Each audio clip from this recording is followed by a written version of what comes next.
తూర్పుగోదావరి జిల్లా అనపర్తి నియోజకవర్గం టికెట్ తనకు కేటాయించడంపై హర్షం వ్యక్తం చేశారు నల్లిమిల్లి రామకృష్ణారెడ్డి. కుతులుకూరులో కేక్ కట్ చేసి సంబరాలు జరుపుతున్నారు. అనపర్తి నియోజకవర్గం జనసేన ఇన్ఛార్జ్ మర్రెడ్డి శ్రీనివాసరావు, అనపర్తి నియోజకవర్గం టీడీపీ జనసేన శ్రేణులు రామకృష్ణారెడ్డికి శుభాకాంక్షలు తెలిపారు. ఈసారి విజయం టీడీపీ జనసేనదే అన్నారు. ఇక సీఎం జగన్ కు చరమగీతం పాడే సమయం ఆసన్నమైందన్నారు నల్లిమిల్లి రామకృష్ణారెడ్డి.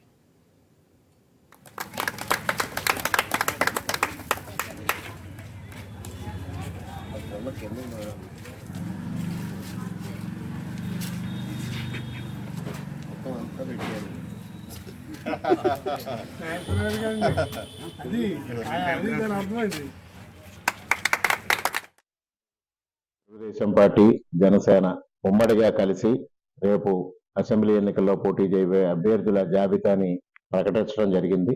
మొట్టమొదటిసారిగా మరి అనపర్తి నియోజకవర్గం నుంచి తెలుగుదేశం జనసేన తరఫున ఉమ్మడి అభ్యర్థిగా నా పేరు ప్రకటించిన చంద్రబాబు నాయుడు గారికి, పవన్ కళ్యాణ్ గారికి హృదయపూర్వకంగా కృతజ్ఞతలు తెలియజేసుకుంటున్నా.